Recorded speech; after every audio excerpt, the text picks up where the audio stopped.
ఒకరు కాదు ఇద్దరు కాదు యావత్ భారతం ఉత్కంఠతో ఎదురుచూస్తోంది. కమాన్ విమెన్ ఇండియా కమాన్ అంటోంది.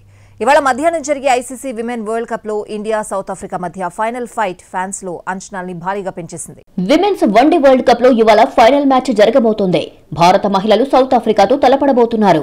అయితే ఇటు భారత్ కానీ అటు సౌత్ ఆఫ్రికా గానీ ఇంతవరకు వరల్డ్ కప్ ను అందుకోలేదు.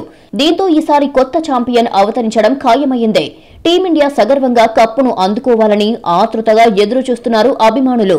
ఈ మెగా ట్రోఫీలో భారత సౌత్ ఆఫ్రికా ఒకసారి తలపడ్డాయి. గ్రూప్ స్టేజ్ లో జరిగిన ఈ మ్యాచ్ లో సఫారీ జట్టు విజయం సాధించింది. దీంతో ఫైనల్ మ్యాచ్ లో మన అమ్మాయిలు తడాకా చూపించి ట్రోఫీని అందుకోవాలని ఆశిస్తున్నారు అభిమానులు. ఈ వన్డే ప్రపంచ కప్ లో అత్యధిక పరుగులు చేసిన జాబితాలో అగ్రస్థానం దక్షిణాఫ్రికా కెప్టెన్ లారా వాల్వర్ట్దే. 8 మ్యాచ్ల్లో 470 పరుగులు చేసింది. సెమీస్ లో ఇంగ్లాండ్ పై ఏకంగా 169 పరుగుల ఇన్నింగ్స్ ఆడింది. లారానే సఫారీ జట్టు బలం. ఆమెను కట్టడి చేస్తే మిగతా వారిని అడ్డుకోవడం పెద్ద కష్టం కాదు.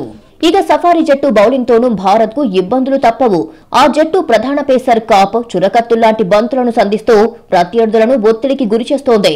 అత్యంత బలమైన ఇంగ్లాండ్ బ్యాటింగ్ లైనప్ కకావికలం చేయడంలో కాప్దే కీలక పాత్ర.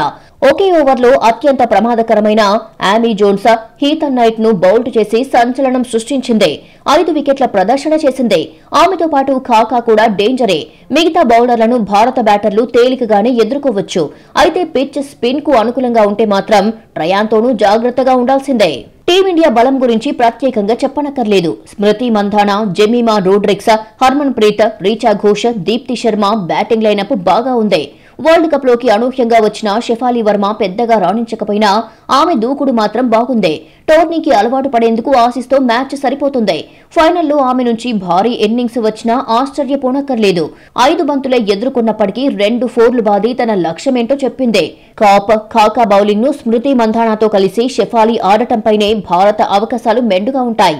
ఆఖర్లో రీచా ఘోష్ మెరిస్తే తిరుగుండదు. అయితే దక్షిణాఫ్రికా బౌలింగ్ అటాక్ ను భారత బ్యాటర్లు పంచుకుంటే ఎలాంటి ఇబ్బంది లేకుండా విజయం సాధించడం తేలికవుతుంది.